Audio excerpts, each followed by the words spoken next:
Assalamualaikum warahmatullahi wabarakatuh. Jumpa lagi di sesi Zoom meeting bersama saya Dalva. Untuk materi yang pertama di hari ini setelah tadi kita melalui proses pembukaan, yaitu sekolah ramah anak. Pasti banyak sekali yang bertanya-tanya apa itu sekolah ramah anak, lalu bagaimana pelaksanaan dan seterusnya. Tetap simak acara ini sampai dengan selesai. Tidak lupa juga kami ucapkan selamat datang, selamat bergabung untuk seluruh siswa-siswi PLS 2021 atau Skoya Generation. Nah, kita untuk sesi Zoom meeting ini diadakan sebanyak 2 kali atau 2 sesi, di mana sesi pertama ini dihadiri oleh 4 jurusan sekaligus, yaitu diantaranya adalah APHP, BDP, AKL, dan juga OTKP. Sesi kedua nanti akan dilanjutkan dengan jurusan TKRO, kemudian juga TKJ dan juga PHT. Nah, sekarang di hadapan saya sudah hadir seseorang yang akan berbagi ilmu dengan kita, khususnya mengenai materi sekolah ramah anak. Siapa dia? Ciri-cirinya ganteng, kemudian tinggi, baik hati, tidak sombong, rajin menabung. Begitu ya Pak. Selamat datang Bapak Johan. Beliau ini merupakan Kasubag Tata Usaha SMK Negeri 1 Cipanas. Bapak apa kabar? Bapak kalau boleh tahu mewakili anak-anak, Bapak bertugas dari tahun berapa sih di SMK Negeri 1 Cipanas? Saya bertugas dari tahun 2011. 2011.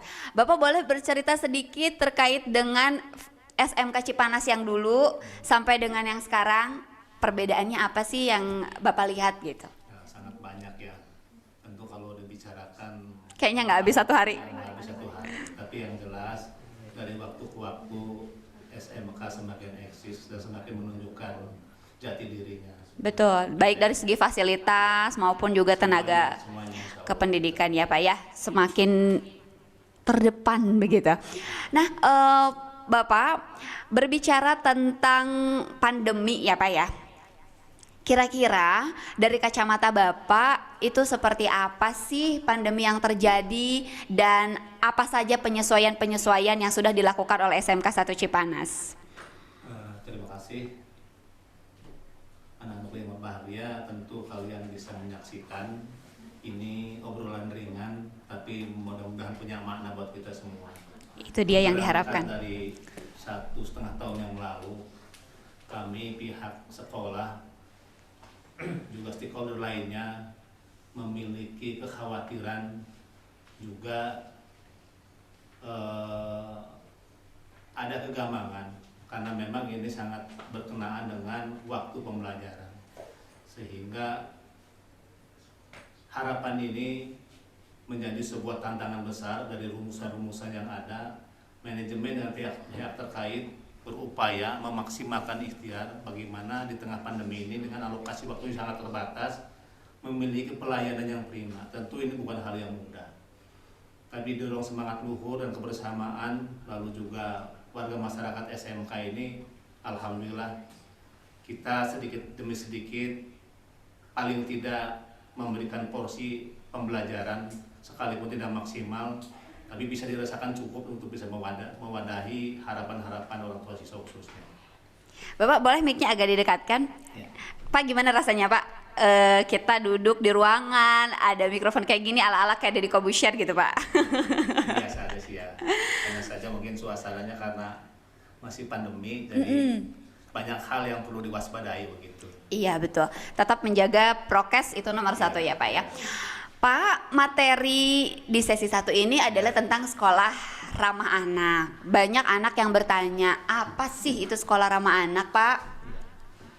Dasar hukum sekolah ramah anak ini memang Undang-Undang Nomor 35 Tahun 2014, juga Undang-Undang Nomor 23 Tahun 2002. Dalam perlindungan anak ini, pemerintah mengatur tentang proporsi kedudukan anak. Yang namanya anak, terkadang kita belum memahami usia anak itu berapa begitu. Dari 0 tahun sampai berapa tahun gitu. Nah, dalam undang-undang ini dijelaskan bahwa usia anak dalam perlindungan anak ini 0 sampai 18 tahun itu kategorinya masih anak-anak. Ya, iya. Kalau lepas 18 tahun lewat sehari sudah bukan anak-anak ya Pak ya? Ya, artinya undang-undang ini mencerminkan ketentuan limit waktu seperti itu. Iya. Sekalipun ada mungkin yang usianya lebih dari 18 tahun, karakter anak-anaknya nggak hilang, masih banyak juga. Betul, itu dia yang dimaksud dengan childish.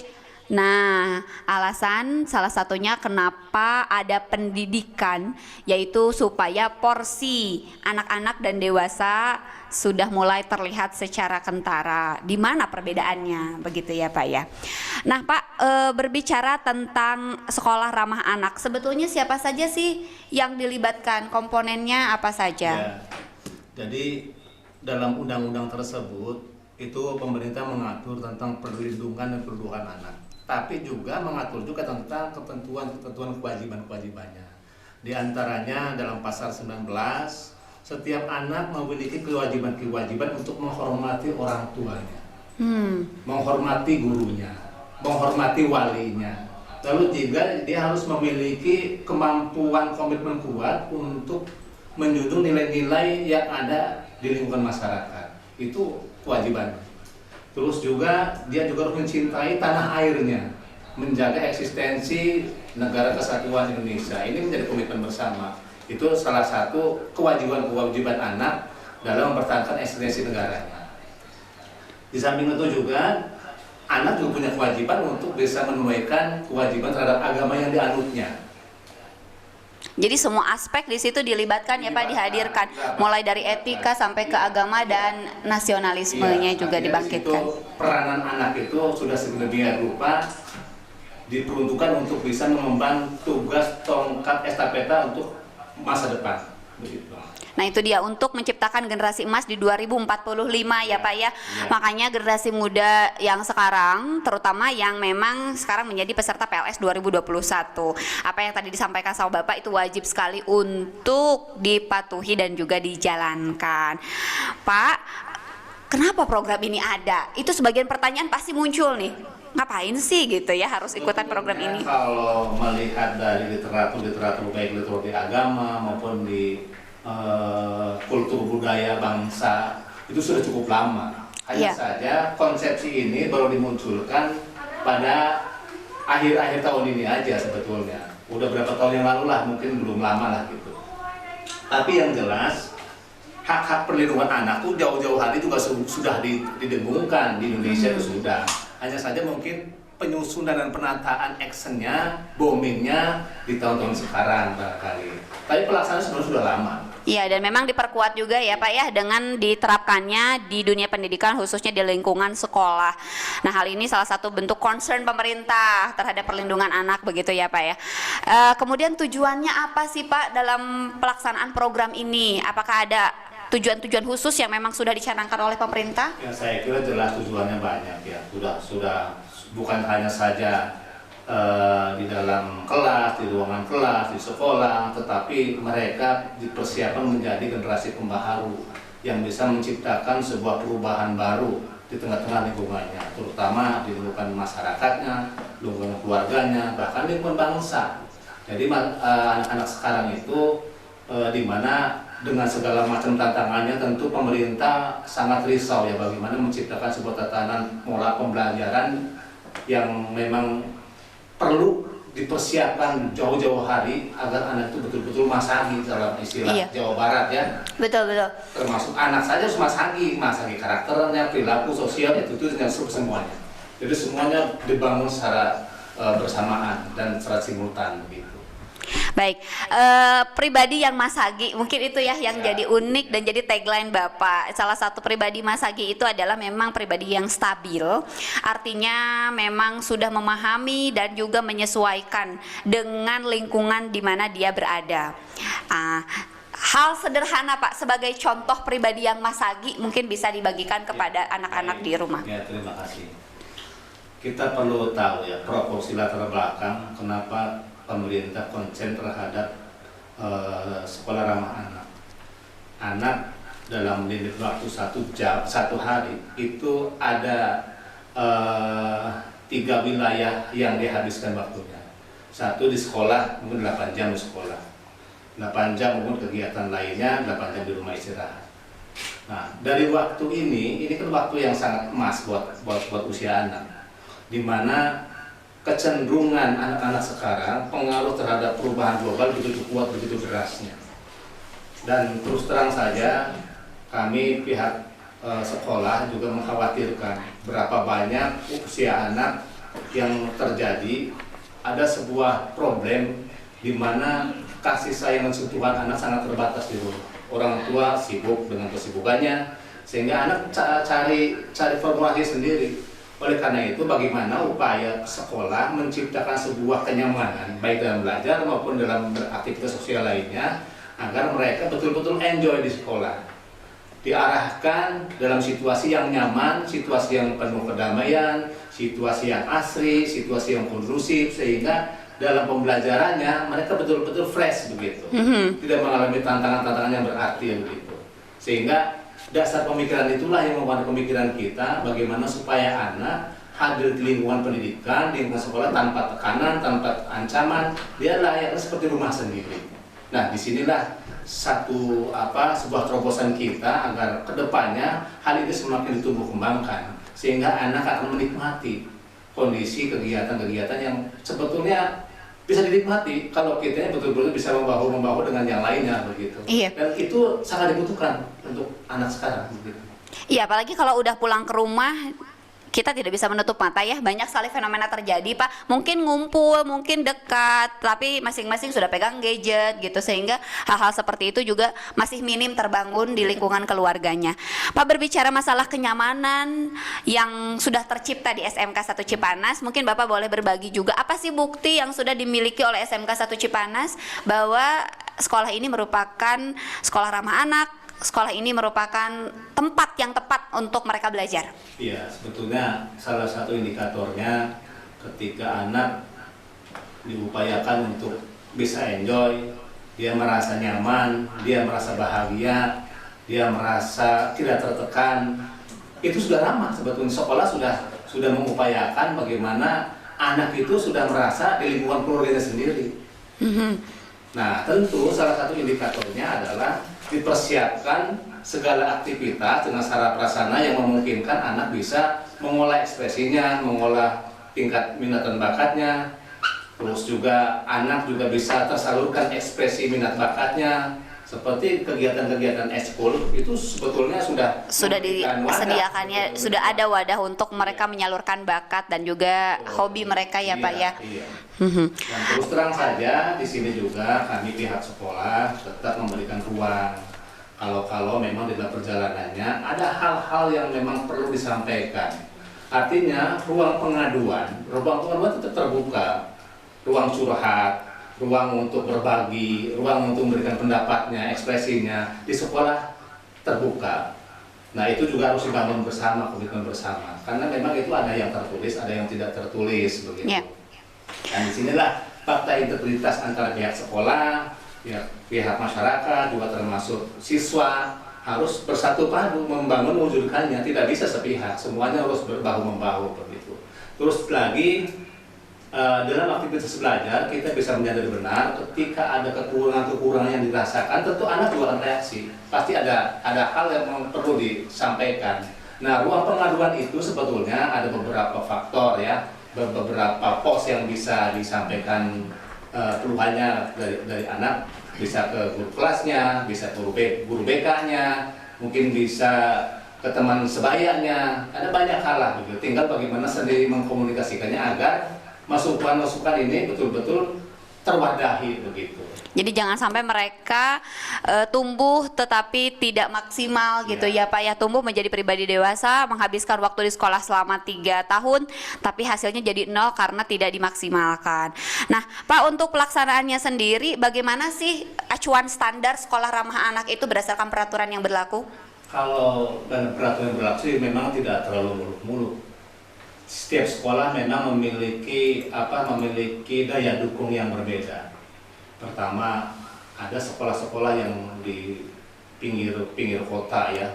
Sekalipun memang mereka berharap pengen ini dan itu, tapi itu juga akan terkait dengan kemampuan fasilitas yang ada. Tapi di SMK Cipanas sedikit demi sedikit kita berupaya agar fasilitas itu dimaksimalkan, diupayakan, dioptimalkan bagaimana terwujud dengan istilah segala keterbatasan gitu. Baik istilahnya kebutuhan jasmaninya maupun kebutuhan rohaninya. Salah satu fakta ketika kita meningkatkan program imtak ya, ilmu dan takwa, teman-teman di manajemen itu dengan guru-guru semua bahu-membahu bagaimana menciptakan sebuah rumah ibadah yang representatif. Kita bisa alhamdulillah ya terwujud. Itu tidak menggunakan unsur dari masyarakat tidak. Kita cari stakeholder yang bisa menciptakan upaya itu. Salah satunya Masjid At-Tarbiyah. Ini menunjukkan bahwa kita punya komitmen kuat lah bagaimana mewujudkan supaya anak juga di samping cerdas otaknya, takwa imannya begitu. Nah itu dia yang menjadi yang utama ya Pak ya. Karena sebagaimana yang kita ketahui bersama bahwa ternyata indikator kesuksesan seseorang itu tidak hanya sekedar dari prestasi-prestasi akademik, tetapi non akademik yaitu attitude itu yang pertama ya Pak ya. Dan juga Pak, kalau berbicara tentang sekolah ramah anak, ini arahnya mungkin nanti akan menjadi soft skill dan juga hard skill kepada siswa ya Pak ya. Nah bagaimana perbedaan di antara kedua istilah itu? Mungkin Bapak bisa terangkan kepada anak-anak supaya lebih menambah wawasan mereka. Ya, artinya begini, anak ini kan mempunyai beberapa kebutuhannya. Ada kebutuhan spiritualnya, ada kebutuhan emosionalnya, ada kebutuhan intelektualnya. Ini dibangun secara bersama-sama. Tentu di sini dibutuhkan sebuah kontrol yang kuat, bukan hanya saja dimensi sekolah, karena tugas inti utama membangun sebuah peradaban pendidikan itu ada di orang tua. Hanya saja orang tua mengamanatkan kepada sekolah untuk membantu kegiatan belajar supaya anak-anak yang diamanahi ke sekolah itu bisa berjalan dengan baik. Dengan segala keterbatasan orang tua tentunya, tidak setiap orang tua juga mampu memberikan pola pembelajaran dengan berbagai macam disiplin ilmu yang ada. Apalagi di SMK memiliki 7 jurusan keahlian, di mana jurusan ini harus orang-orang spesialis yang bisa memahami mengolah pembelajaran itu. Dan orang tua tentu pasti tidak akan memiliki kemampuan untuk itu. Oleh karenanya kami di sekolah berharap agar semua program-program kegiatan di sekolah, baik yang menyangkut masalah spiritualnya, masalah intelektualnya, itu dibangun secara bersama-sama. Dan model pembelajaran bukan hanya teori saja, tapi dipraktekkan. Pada saatnya jam masuk, pada saatnya jam sholat, pada saatnya jam kegiatan sosial, pada saatnya jam untuk mengembangkan potensi diri, itu ada proporsinya. Karena saya menyadari bahwa kehidupan manusia bukan dibangun hanya untuk memenuhi isi perut saja, tapi bagaimana membangun hatinya, jiwanya, raganya, sebagaimana undang-undang. Bangunlah jiwanya, bangunlah raganya, itu dia paket lengkap ya Pak ya. Saya kira ini sudah menjadi komitmen bersama dari sejak dulu. Indonesia kaya dengan hal itu, dan saya yakin sekolah manapun khususnya di Indonesia itu menjadi ruh kita semua. Iya, dan itu semoga menjadi komitmen bersama juga khususnya untuk para peserta PLS 2021. Makanya nih Pak, berbicara tentang sekolah ramah anak, mereka mengusung namanya Skoya Generation. Nah, Skoya Generation itu ternyata Pak terdiri dari beberapa istilah yang untuk membentuk pribadi Mas Agi tadi. Ada strong, educated, kemudian ada quintessence, ada obedient, dan immaculate. Itu Pak salah satunya yang memang sudah dibuktikan dalam program PLS 2021. Baik, kalau begitu kita akan buka sesi pertanyaan. Kita tunggu ya Pak ya beberapa peserta yang memang ingin mengajukan pertanyaan. Silakan yang mau dipertanyakan apa, boleh angkat tangannya.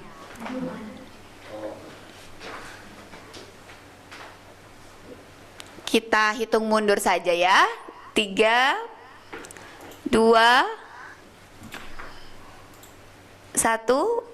Baik, nampaknya belum ada pertanyaan Pak. Boleh Pak satu ungkapan harapan untuk generasi kelas 10 yang sekarang? Ya.